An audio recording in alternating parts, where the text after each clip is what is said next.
한국의 현대사, 이곳에서 민주주의는 끊임없이 도전받고 피를 흘렸다.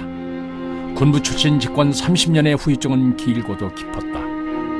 수십 년 누적된 탁하고 깊은 강물이 시대의 고비마다 우리의 발목을 붙잡았고 역사는 그 앞에서 번번이 주저앉았다. 나아가자면 꼭 건너가야 할 강이었다. 갈등은 저절로 봉인되지 않으며 시대는 엄혹했다.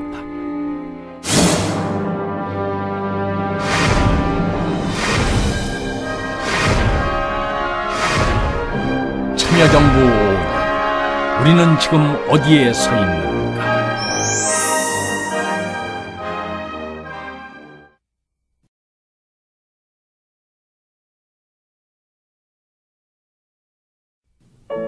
취임 후 그는 한 간담회에서 이렇게 말했다.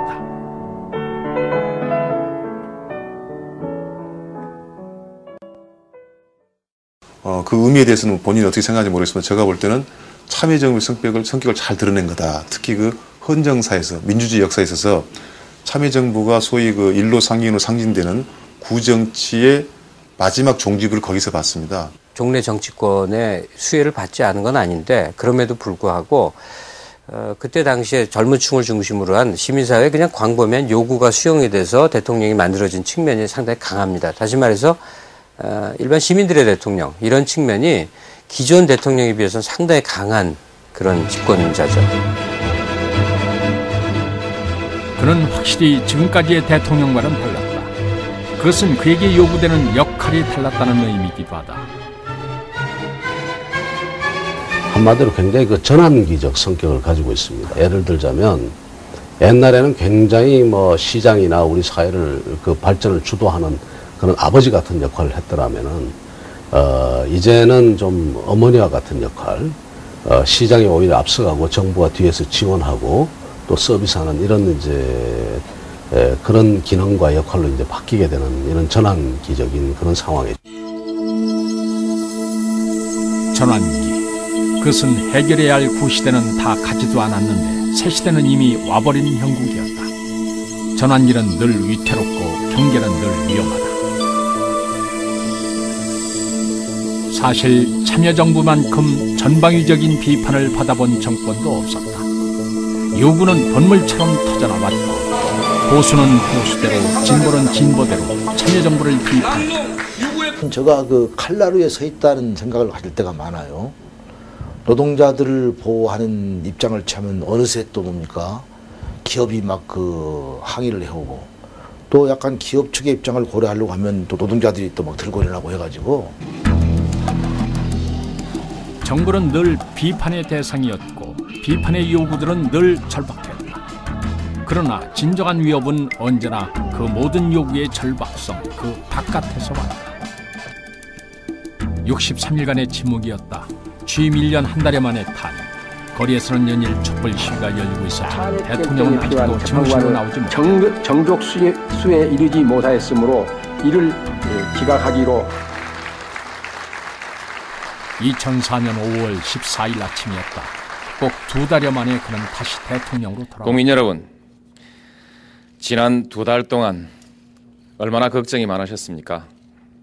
모든 것이 저의 부족함에서부터 비롯된 것입니다. 그럼에도 불구하고 제게 따뜻한 용기와 격려를 보내주시고 다시 책임을 맡겨주신 데 대해서 깊이 감사드립니다.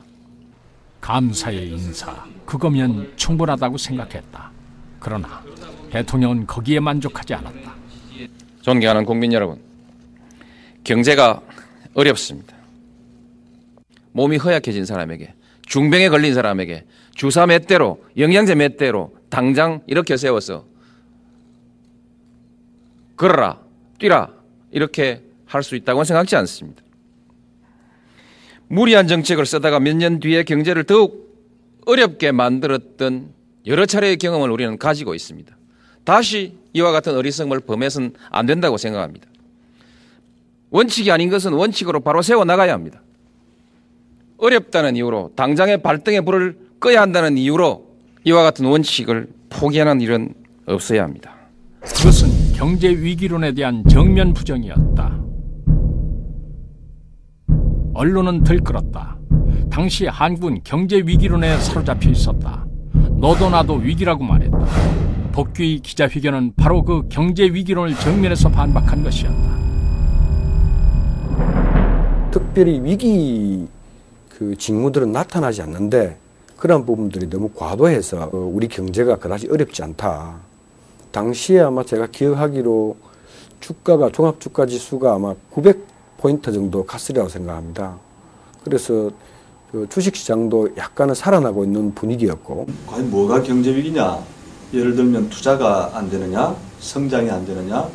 또 인플레나 무슨 디플레 같은 이런 현상이 있느냐? 우리가 어떤 기준을 놓고 보더라도 경제위기로는 매우 적절치 못한 문제 제기이고 또 매우 과장된. I don't know. It's very surprising to me. Koreans often sense they're in an economic crisis when actually their economy is doing very, very well. I think possibly in this case there was an element of animosity from the conservative press who wanted to create an atmosphere of crisis because they were anti the government. But as you said, the economy has actually done very well under the No administration. The market's done very, very well. 객관적인 지표는 어디에도 없었다. 그렇게 위기라고 말할 정도의 어떤 징후도 없었거나 언론은 경제 위기와 경제 파탄을 기정사실화해 놓고 그것을 반복 보도하면서 여론을 몰아갔다. 한국 언론의 경제 진단은 이미 97년에 치명적인 오판을 남겼다. 그때 그들은 외국의 진단까지 부정해가며 위기가 아니라고 우겼다. 그러나 그 직후 한국은 IMF를 만난다. 국제통화기금의 유동성 조절 자금을 지원해 줄 것을 요청하기로 결정하였습니다. 그로부터 7년여가 흐른 2004년, 언론은 이제 그때와는 정반대로 지금이야말로 진짜 위기라며 정부만 그 위기를 모르고 있다고 다그쳤다. 어렵다는 것과 위기란 것은 차원이 다르다. 위기론이 절정에 달했던 2004년, 한국 경제는 어렵기는 했지만 결코 위기는 아니었다. 운영하는 전반적인 흐름, 전체적인 매크로 경제 지표만 놓고 본다면은 경제가 이렇게 완전히 나빴던 것만은 아닙니다. 그리고 어느 정도 안정화 국면으로 들어갔다고 볼 수가 있는데요. 국내 투자자들이 위기론을 의식해 우량 주식을 내다 파는 사이 외국인들이 그 주식을 거둬들였다. 경제 위기론이 절정에 달하던 2004년 외국인 투자자들이 사들인 국내 주식은 전년에 비해 10배 이상 늘었다. 반면 국내 투자자들의 수익률은 점점 낮아지고 있었다. 2004년부터 2005년, 6년 사이에 외국 투자자들은 우리 주식시장에 많은 투자를 했고 우리 국내 투자자들은 투자를 많이 안 했습니다. 그래서 해마다 5월달이 되면은 또 이런 보도가 나오죠. 우리나라 주식시장에서 외국인들이 이만큼 벌어간다. 국민 배 아프게 만드는데 한글 신문 보는 사람이 누가 투자하고 싶겠냐. 경제가 망한다고 하는데 누가 투자를 하고 누가 소비를 할 수 있겠느냐. 해외 여행자 수와 해외 지출액만 놓고 봐도 당시 경제 상황은 지극히 정상적이었다. 무엇보다 유가와 환율 상승 속에서도 그 수준을 유지한 건 한국 경제가 내성을 가지고 있다는 증거였다. 언론이 경제 위기론의 근거로 제시한 것은 언제나 민생경제였다. 민생경제 지표는 확실히 나빴다. 문제는 이제 실질적으로 국민들이 느끼는 실질 경제 상황이라는 것이죠. 이 부분에 있어서는 오히려 DJ 정부나 또는 IMF 사태가 일어나기 그 이후의 상황에 버금갈 정도로 힘들다. 그것은 당연한 결과였다. 그 모든 뿌리는 IMF에서 시작된다. 민생경제가 나쁠 수밖에 없는 조건이 그때 만들어졌다. IMF와 함께 직장에서 밀려난 이들이 자영업으로 밀려나면서 한국의 자영업자는 공급 과잉이 됐다. 민생지표의 예민한 택시 역시 마찬가지였다. 자영자가 많다는 것은 그만큼 우리 사회의 경기 변화에 민감한 분들이 많고 이 자영자들은 대부분 영세 자영자이기 때문에 전반적인 경기 상승에도 불구하고 우리의 지금 소비 패턴 자체가 대형 고급 시설 위주로 소비 패턴이 일어나는 한 이분들의 그 생계 안정성이 현저히 떨어진다는 겁니다. 이게 첫 번째 이 정부가 겪었던 일종의 운명적 뭐라 그럴까 체감 경기 부진의 원인이고요. 비정규직 문제 역시 IMF를 겪으며 기업들의 학습 효과가 낳은 구조적인 문제였다. 우리 기업들도 외환위기 이후에 그야말로 인위적 구조조정을 한번 당했지 않습니까? 그래서 소위 노사정 협약이라는 걸 거쳐서 소위 정규직 문제가 이제 더 이상 그런 정규직 중심의 그런 고용을 하는 것이 아니고 되도록이면 외주화하고 되도록이면 비정규직을 고용해서 언제든 경기가 나빠질 때 대응하는 소득 분배의 불균형을 나타내는 진위기의 수는 10년이 지난 지금까지도 떨어지질 않고 있다. 필연적으로 양극화는 더 심해지고 확대됐다. 부유층과 서민층, 대기업과 중소기업, 수도권과 지방, 강남과 강북의 격차는 IMF를 기점으로 더욱 벌어지고 있다. 사실 이런 양극화는 비단 우리나라만의 문제가 아니다. 양극화는 금세기 전 세계가 공통적으로 안고 있는 문제였다.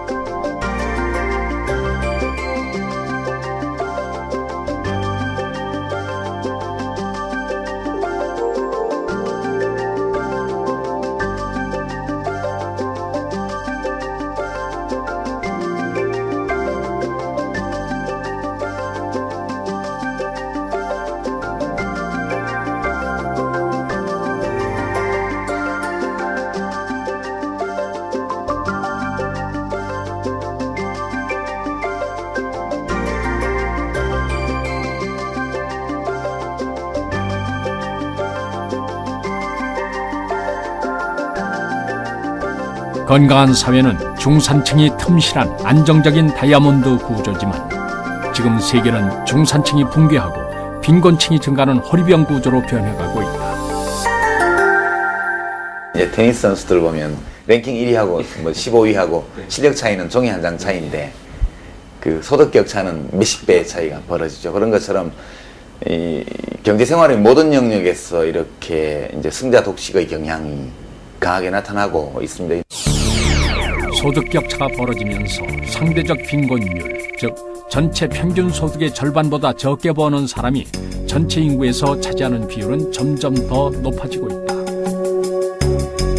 지난 10년간을 돌이켜보면은 절대 빈곤은 상당히 많이 늘었다가 IMF 사태 직후에 많이 늘었다가 또 많이 회복이 됐습니다.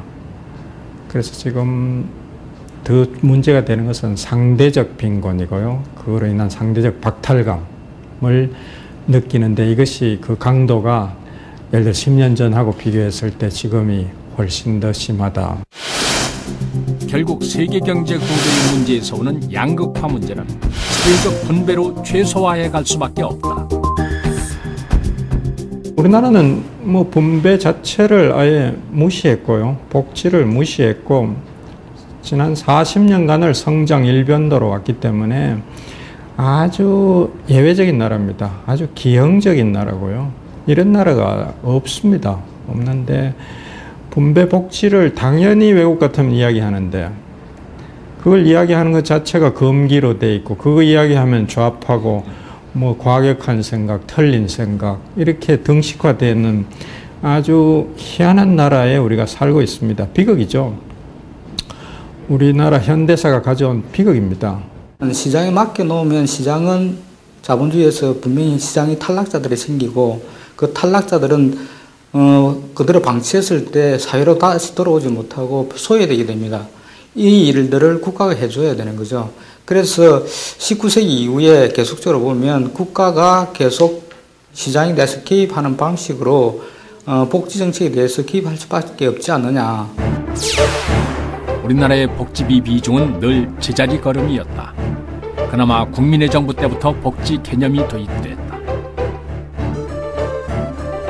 국민의 정부를 거쳐 후 참여정부가 들어서면서 복지정책은 비로소 하나의 사회정책으로 자리잡았다. 오늘 장애인 지원 대책을 발표하게 된 것을 진심으로 기쁘게 생각합니다. 금년 7월 1일부터 300인 이상 기업체 그리고 국가 및 공공기관의 주 40시간제가 본격적으로 도입되게 되면 국가 필수 예방접종에서 6세 미만에 대해서는 무상으로 실시한다는 것. 참여정부의 공이라고 한다면 사회정책을 우리 사회의 주요한 사회적 담론으로 만든 것이 가장 큰 공이라고 생각합니다.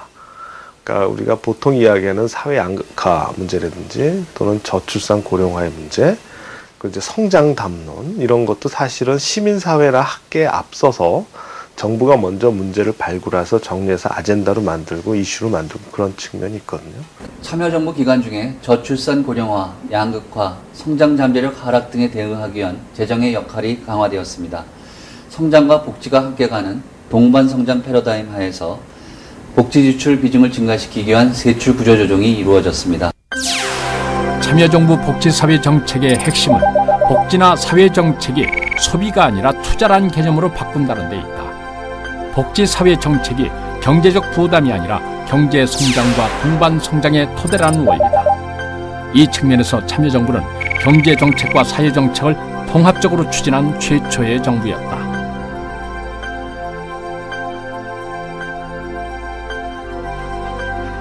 이는 인력을 개발해 그 인력을 사회 생산 현장으로 되돌려놓는, 즉 인적 자본을 사회 자본화하는 과정이다.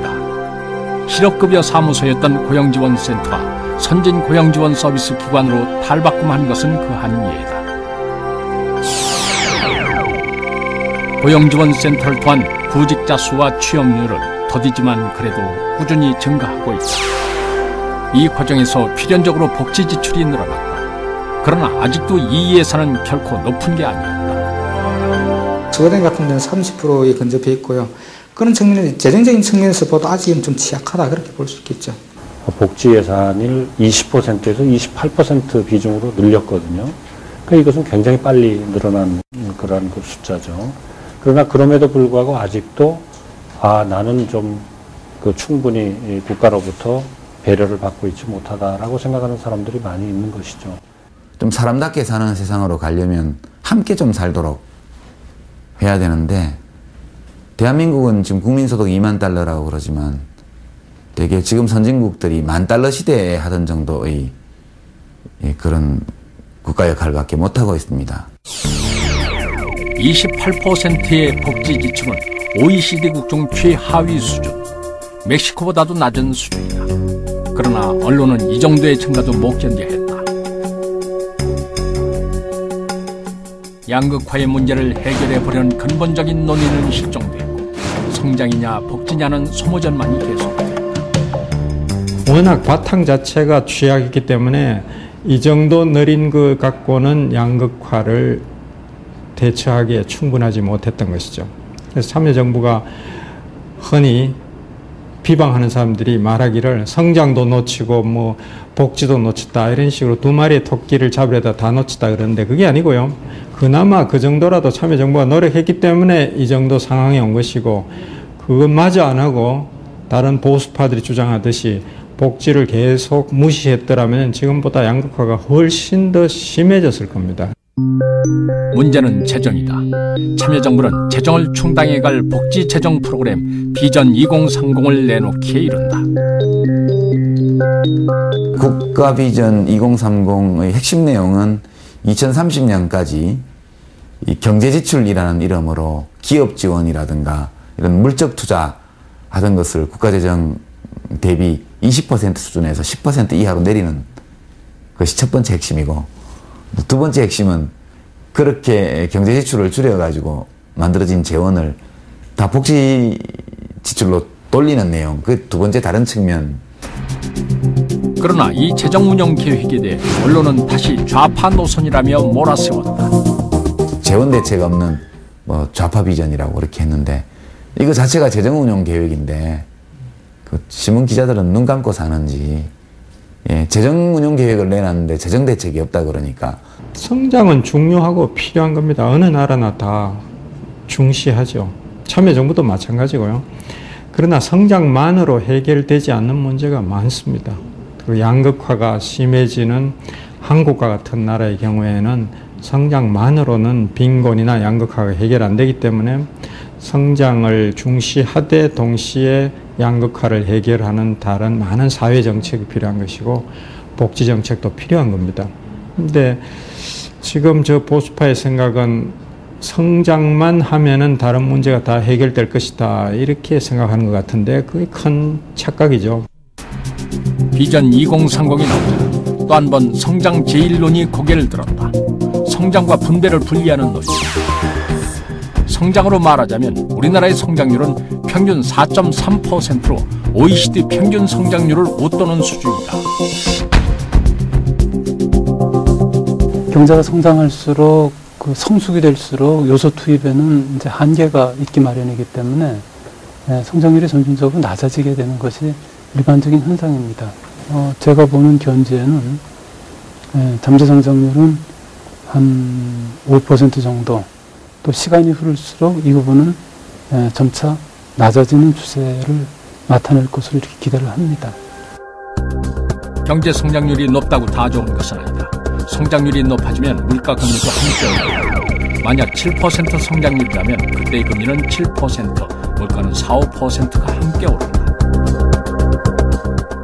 지금 OECD 국가 내에서 국민소득이 이제 2만 불 이상 되는 국가들과 비교할 때 우리나라의 경제 성장률은 그렇게 낮은 수준이 아닙니다.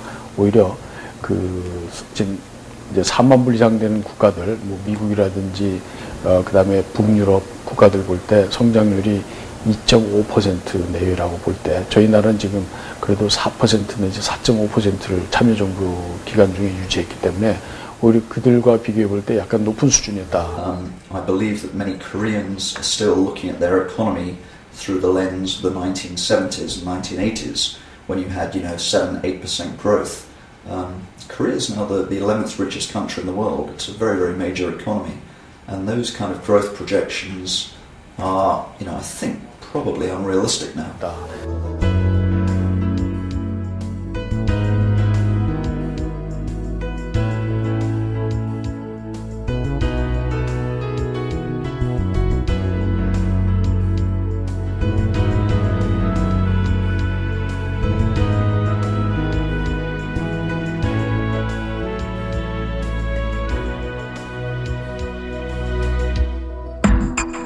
물론 일시적으로 성장률을 높일 수 있는 방법은 있다. 역대 정부가 70년대 이후로 쭉 계속해서 한 것이 경기가 나빠지는 것을 못 참고 곧 경기 부양 정책을 쓰는데 가장 특효약이 뭐냐? 부동산입니다. 부동산에 불을 지르면 금방 살아납니다. 많은 시기에 이 부동산 정책을 통해서 우리가 성장을 하려고 하는 유혹을 뿌리치지 못한 적이 있었죠. 사회에서 돌아다니고 있는 그런 부동산 투기익을 쫓게 되기 때문에 사회의 전체적인 생산성이 대단히 낮아지죠. 그러니까 단기적으로는 성장이 올라가지만 장기적으로는 성장 잠재력을 크게 갉아먹는 그러한 상황이 발생을 하게 됩니다. 우리나라가 세계에서 유례 없는 토건 국가가 되어버렸고요. 경제 체질이 굉장히 약화했고 국민들은 참을성이 없고 경제 체질을 개선하는 노력, 그 기간 동안에 좀 참아주는 그런 협조가 필요한데 그게 안 되고 있는 겁니다. 우리 경제의 가장 뜨거운 논쟁거리는 언제나 부동산이었다. 실제로 참여정부 5년은 부동산과의 전쟁이었다 해도 과언이 아니다. 참여정부 부동산 정책은 거의 6개월에 한 번꼴로 발표된다. 이 모든 정책의 핵심은 831 종합대책으로 집약된다. 투기를 억제하고 공급을 확대하며 실거래가를 투명화한다는 게 그것이다. 상당히 강력한 대책이 들어갔고 시장의 반응도 이 정도면 진짜 잡히나 보다.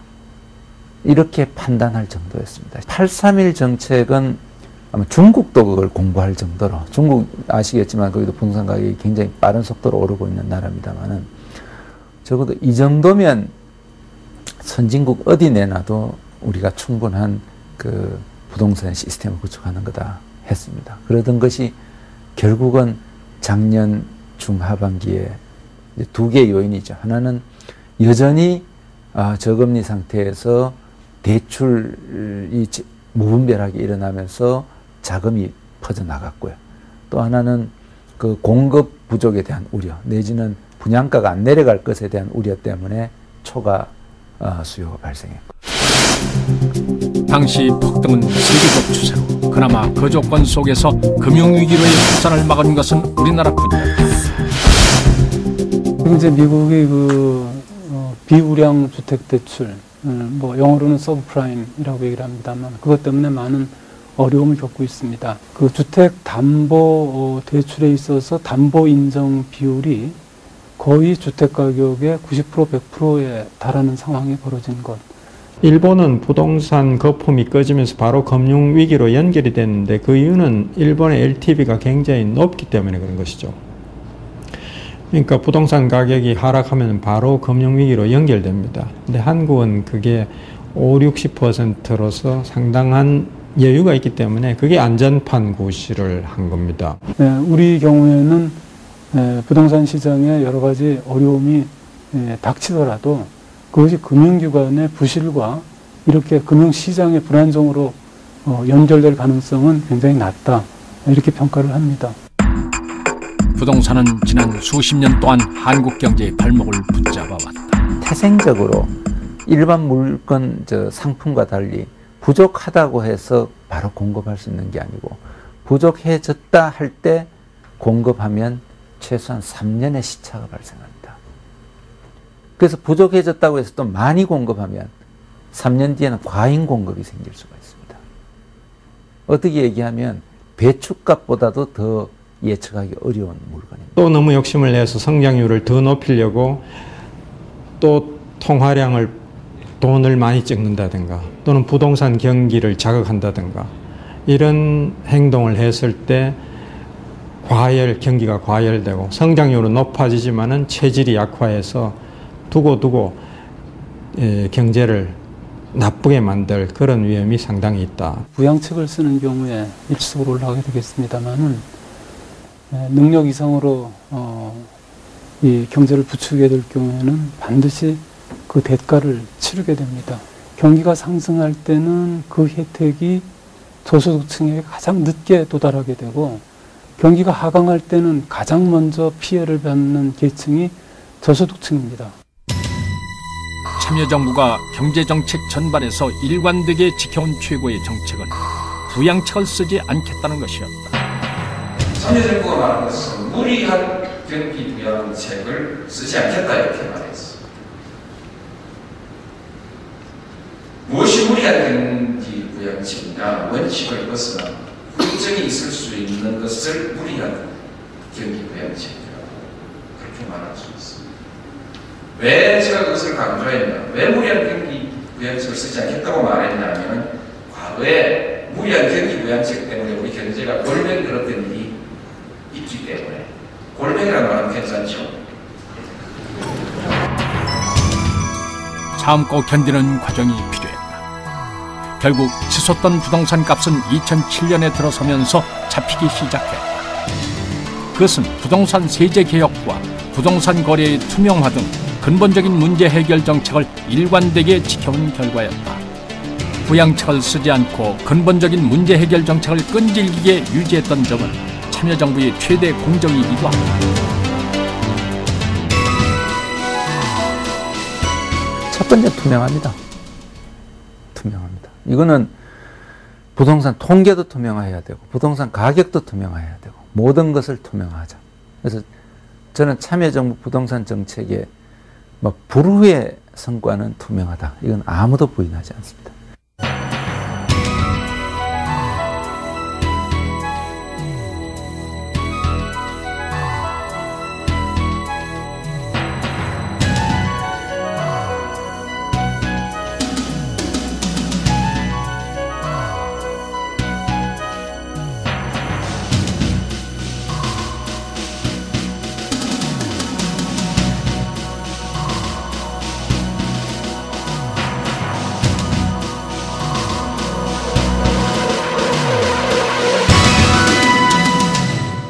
단기적인 성과에 비교적 연연해하지 않고 장기적인 성과를 높이는 그런 체질 개선을 위해서 주로 노력했다는 점에 확실히 차이가 있고요. 그 점은 저는 자랑해도 좋다고 봅니다. 그러나 보유세는 언론에 의해 정세 정책으로 둔갑했다. 실제 보유세를 내야 할 6억 이상 가격 주택 보유자는 전 국민의 1%인데 마치 모든 국민의 정세 정책으로 호도한 것이다. I think it's a bizarre opinion to hold. I think certainly in some household areas, real estate prices have gone a little bit haywire in certain areas, and there's a feeling of it's not fair. His house price has gone up, mine has stayed low. So that could be a crisis for some people. And certainly taxes have increased. Household taxes have increased. 선진국의 경우에 이 재산세의 비중이 시가 대비 한 1% 정도가 됩니다. 미국이나 유럽의 여러 나라들, 심지어 일본 경우에도 이제 그렇게 되고 있는데, 우리 현재 종부세 부담은 시가 대비 0.7% 아래쪽입니다. 그래서 이런 선진국과의 그 비율을 비교해 보더라도 현재 그 응능 부담 원칙에 따른 종부세가 아니겠는가.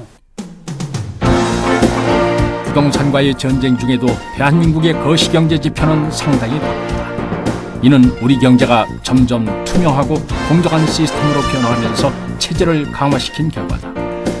외국의 평가 역시 우리가 당황할 정도로 한국의 경제 전망을 밝게 보고 있다.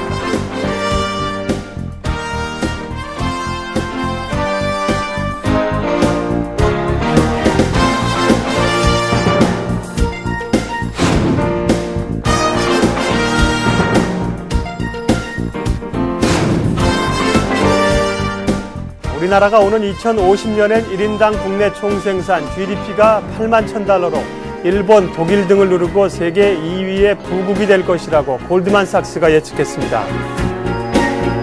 다가올 미래가 아무리 찬란해도 그것을 받아 안을 준비가 되어 있지 않다면 그 미래는 오지 않는다. 구시대의 막내가 될 것인가, 새시대의 맞이가 될 것인가. 그러나 새시대의 맞이가 되기에는 구시대의 과제가 너무나 많았다.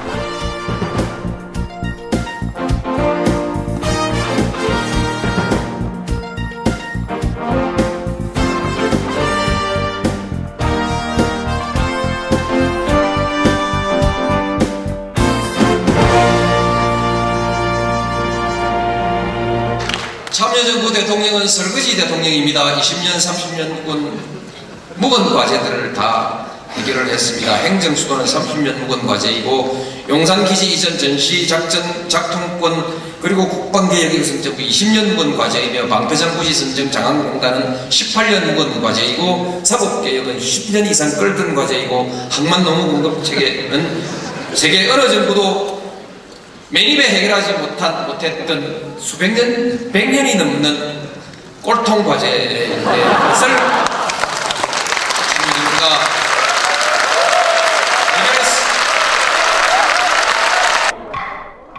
물론 어느 것 하나 순조롭게 넘어가는 것은 없었다. 그냥 넘겨주는 것이 없었습니다. 하나하나 전부 갈등이 있고 저항이 있었습니다. 새만금, 사패산 터널, 전성산 터널, 공공기관 이전, 화물연대, 노사관계 제도 선진화, 비정규직 입법, 특수고용 문제, 이거는 특수고용 문제는 어제 또 마무리를 좀 해놓고 왔는데요. 부동산 보유세, 국세 투명화, 성매매 특별법, 언론개혁, 과거사 정리. 그러니까 나라가 시끄럽죠.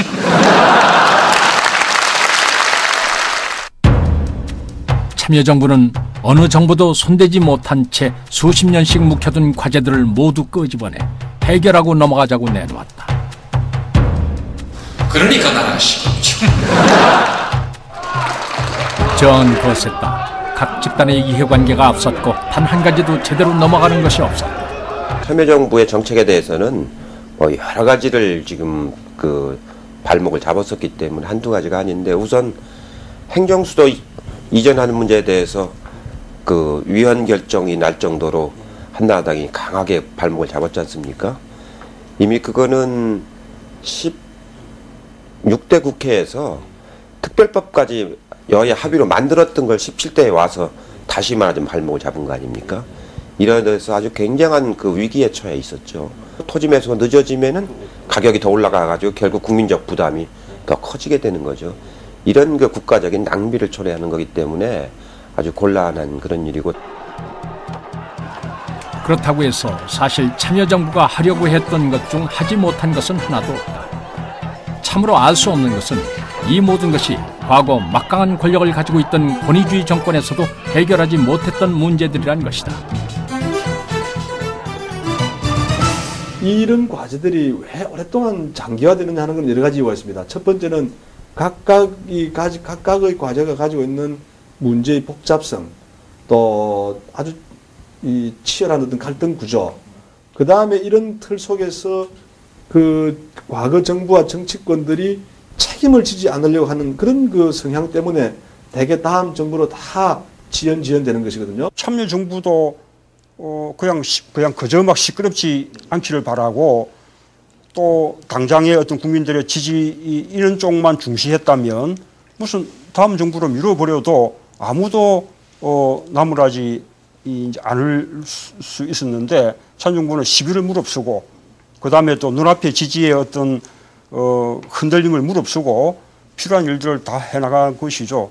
뭐 이것이 무슨 그 약한 정부였습니까? 저는 이 참여정부가 오히려 그 대단히 강한 어떤 추진력이랄까, 정책의 수행 능력 또 집행 능력이 있었다고.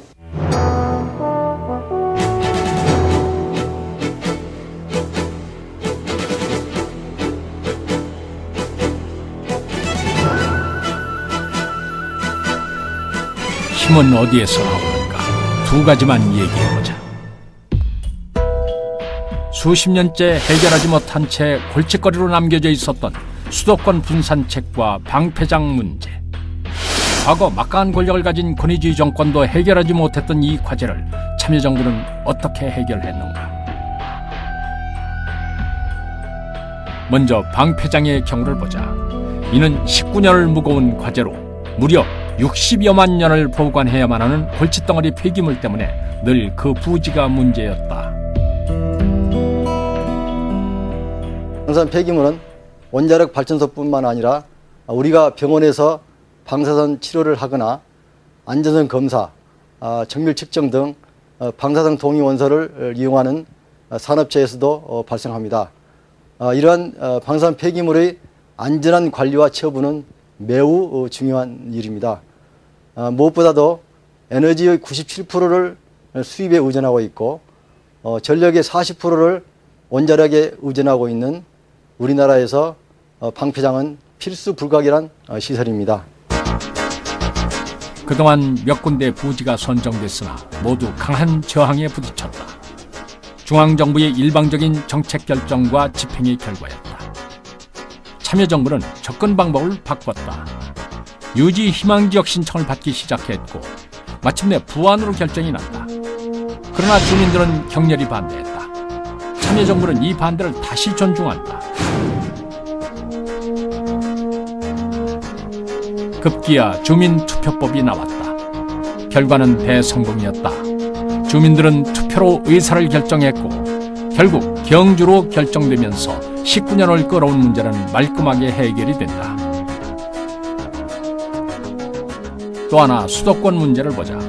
수도권 분산과 국토균형 발전 문제는 이미 박정희 정권 때부터 대대로 모든 정부가 최대 과제로 삼았던 문제다.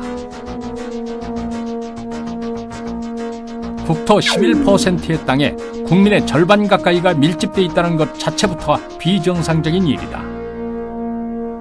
중앙부처 100%가 지금 서울에 다 집중되어 있고요. 또 공공기관의 85%가 지금 수도권에 집중이 되어 있습니다. 이것을 어떤 형태로든 분산 배치하지 않고서는 수도권의 문제도 우리가 풀기 어렵고 또 지역의 문제도 풀기 어렵다 봤기 때문에 참여정부는 집권 이듬해 이 문제의 정면 돌파를 선언한다. 신행정수도 건설 특별조치법이 그것이다. 대전, 충북, 충남의 중심 지역에 위치하여 균형 발전 효과뿐만 아니라 국민 통합 효과도 높은 것으로 평가했습니다. 그러나 서울시의 반발은 거셌다. 수도를 빼앗길 수 없다는 지역 이권에 따른 반발이었다. 결국 헌법재판소의 위헌 판결이 나오기에 이른다. 관습법이란 초유의 용어가 등장했다. 그때는 참 정말 참 앞이 캄캄했죠.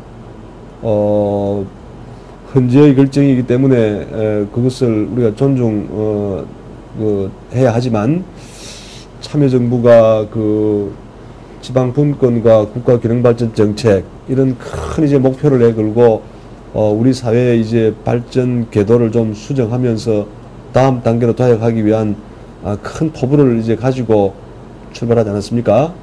이 모든 것이 다 무너지는 게 아닌가 하는 데 대한 위기감을 솔직히 많이 가지고 있습니다. 대통령께서는 헌법기관의 그런 그 결정을 존중해야 하고 새로운 대안을 찾아서 다음 단계로 나가자는. 참여정부는 대체법으로 행정중심 복합도시 특별법을 제정, 행정중심 도시 건설이란 또 다른 방식으로 균형발전 정책을 추진한다. 참여정부의 행정도시 건설 내용은 수도권 과밀 해소를 위하여 충남, 연기, 공주 지역에 중앙정부 부처 일부를 이전한다는 것이다. 이에 따라 12개 부처와 4개의 처, 2개의 청이 이전될 예정이다. 청와대를 비롯해 국회, 대법원, 또 몇몇 부서는 서울에 남는다.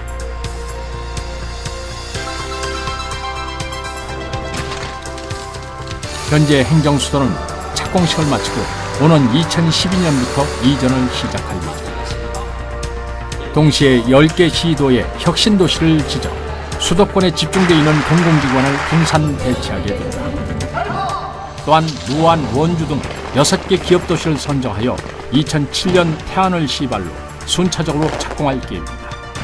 행정수도 이전은 못했지만 수도권 분산 정책 자체는 다양한 방식으로 실천된 셈이다.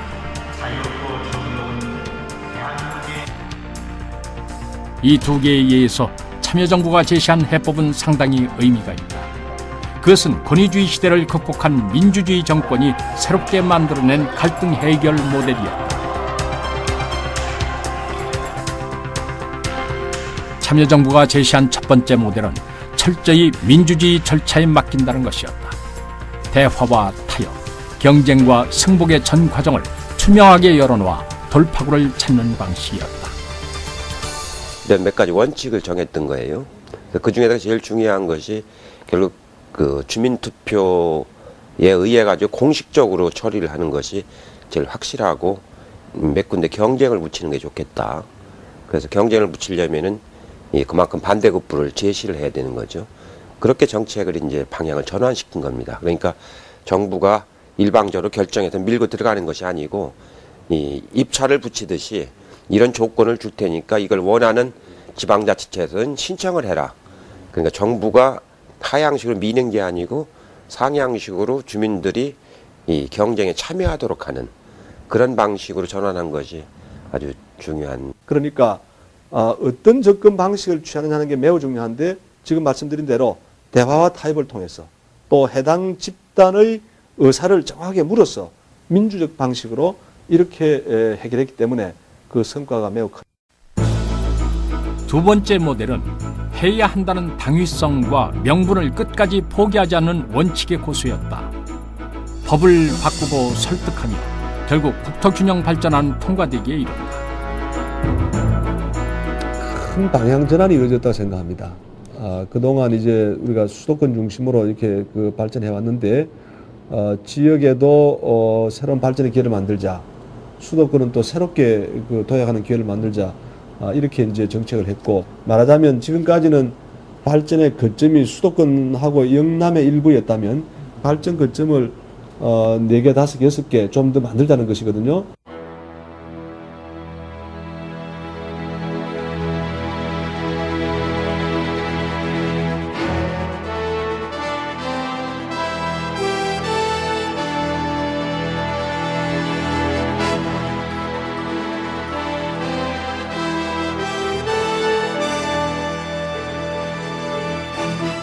더 본질적인 설거지는 따로 있었다. 과거사 청산이었다. 그는 2004년 8.15 축사에서 과거사 정리를 정면으로 거론한다. 국정원, 경찰 등 각급 기관에 과거사 진상조사위원회가 만들어진다. 모든 부분을 잠재울 수 있는 증거는 없다. 제주도 4.3 사건에 대해서 국정원 스스로도 굉장히 어려움이 많을 겁니다. 또 조사와 평가가 시작되는 것이고 재판하는 사람들은 재판이 아니지만 예를 들면 각급 기관에 자체 과거사 진상조사위원회가 만들어지면서 과거 국가폭력에 의해 발생했던 사건들이 모두 재조사되고 기록화하는 작업이 시작된다. 동시에 친일 반민족 행위에 대한 조사는 물론 과거사 문제를 총괄하는 진실 화해를 위한 과거사 정리위원회도 활동을 시작한다.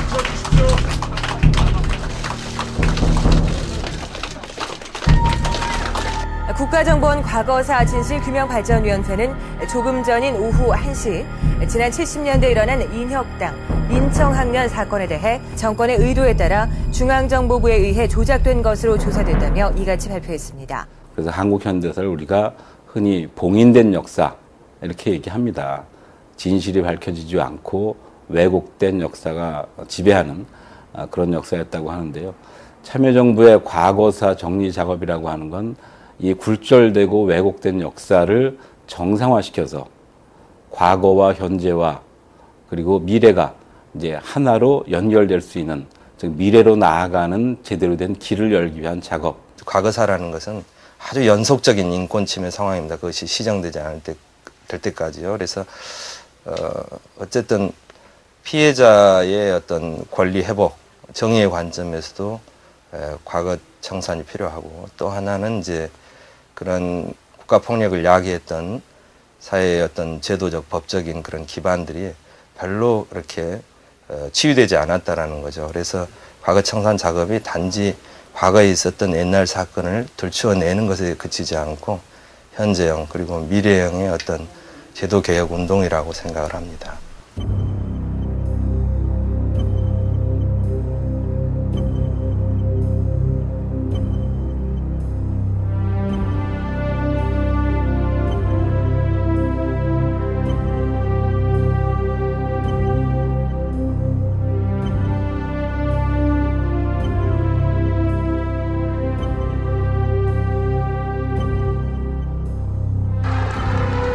취임 첫 해인 2003년 10월 30일 그는 제주 4.3 항쟁 유족 앞으로 나아가 고개를 숙였다.